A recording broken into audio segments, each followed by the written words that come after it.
Então vamos calcular a máxima do domínio só para não perder o costume.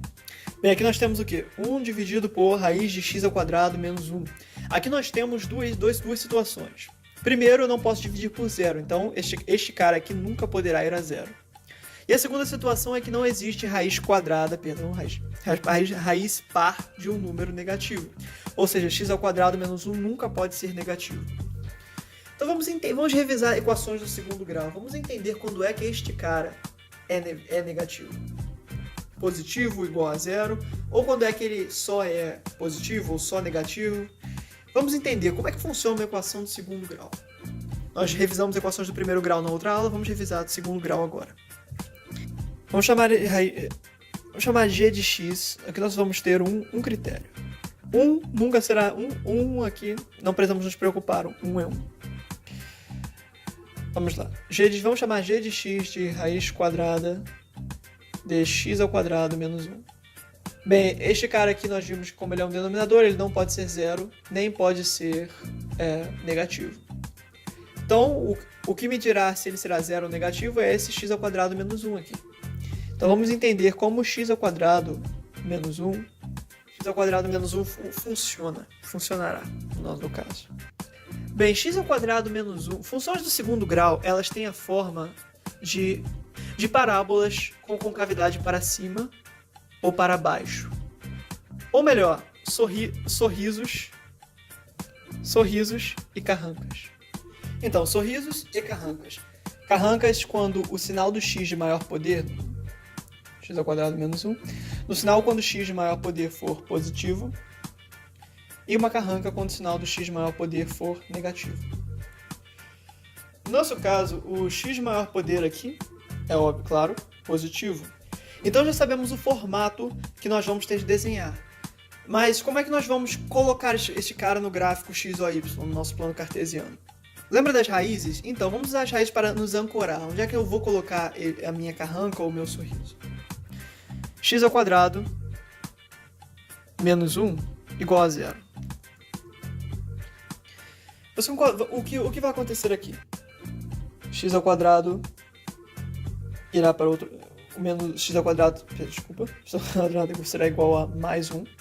Este 1 aqui passa para o outro lado, vai ficando positivo. X será igual a mais ou menos. Você concorda comigo que 1... Por que mais menos? Por que você concorda comigo que menos 1? Porque você concorda comigo que 1 vezes 1 vai a 1, mas se menos 1 vezes menos 1 também vai a 1, por isso que nós temos mais menos, porque isso pode ser tanto a raiz de 1 pode ser tanto positiva como negativa. Porque menos 1 vezes menos 1 é 1. Assim como, por exemplo, 4, pense em 4. Menos 2 vezes menos 2 é o quê? É 4. Assim como 2 vezes 2 é 4. Ou seja, aqui nós teremos qual resultado? Aqui o nosso a raiz de 1, que número vezes ele mesmo dá 1. 1. X será igual a mais menos 1. Ou seja, essas são as nossas raízes. Mais 1 e menos 1 são as nossas raízes. Será uma parábola com concavidade para cima, um sorriso. E essa parábola irá a zero em 1 e menos 1. Vamos desenhar isso aqui para descobrir, para entender o que está acontecendo afinal. Aqui nós teremos o valor 1. E aqui nós teremos nosso valor menos 1.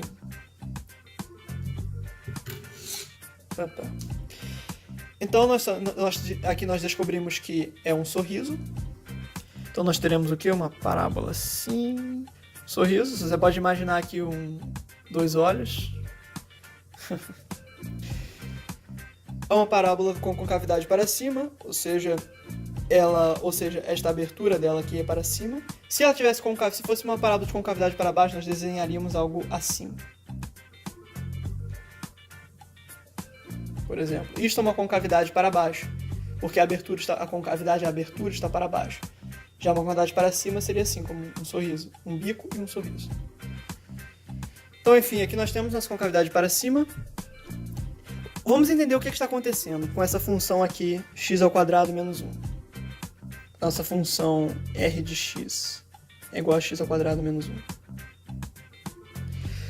Se eu colocar um valor menor do que menos 1, concorda comigo que essa função vai me dar um valor positivo?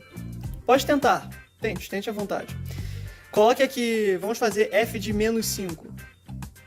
Eu vou colocar menos 5 onde eu tenho x, vai ficar o quê? Menos 5 elevado ao quadrado, 25. 25 menos 1, 4. Ou seja, se eu colocar qualquer valor negativo inferior a menos 1, eu vou com certeza conseguir um valor positivo. Se eu colocar menos 1, concorda comigo que a função aqui vai me devolver o quê? 0? Se eu colocar o quê? Menos 1. Menos 1 elevado ao quadrado é o quê? 1. 1 menos 1, 0. Ou seja, menos 1 é uma raiz. E se eu colocar qualquer valor entre menos 1 e 1, essa função vai me dar um valor, olha que interessante, menor do que 0. Vamos ver, se eu colocar, por exemplo, 0, 0 fica entre menos 1 e 1. Colocando 0 aqui, você concorda comigo que vai dar o quê? Menos 1. Ou seja, vai estar bem aqui em cima falando nisso, vai estar bem aqui em cima desta área. Porque o x aqui é 0. Então, essa função vai estar assumindo o valor de menos 1 quando eu fizer x igual a 0. Assim como se eu fizer 0,2, 0,3, 0,4 ou menos 0,2, menos 0,3, todos os valores entre menos 1 e 1, negativo. E após 1, em 1 vai a 0, e após 1 vai a positivo novamente. Se não acredita em mim, faça de novo, coloque 5 aqui. Vai o quê? 25. 25 menos 1 vai dar 24, ou seja, exatamente a mesma coisa que vimos aqui neste lado. Quais são os valores que nos interessam? Bem, nós vimos aqui em cima que este cara não pode ser 0 e este cara também não pode ser negativo. Ou seja, os valores que vão nos interessar são estes aqui, em que ele é positivo, e estes aqui. Todos estes caras em que a função é 0 ou menor do que 0, eles não nos interessam. Ou seja, o domínio deste cara, vamos escrever a nossa resposta aqui. A resposta será... Esta função estará definida entre o quê? Menos infinito. Eu posso ir de menos infinito até menos 1. Não posso incluir menos 1, porque essa função não está definida... estamos falando de um denominador. Se o denominador for 0, eu vou dividir por 0. Não pode. Então, eu vou colocar parênteses. União com... a partir de 1... como nós vimos aqui, até mais infinito.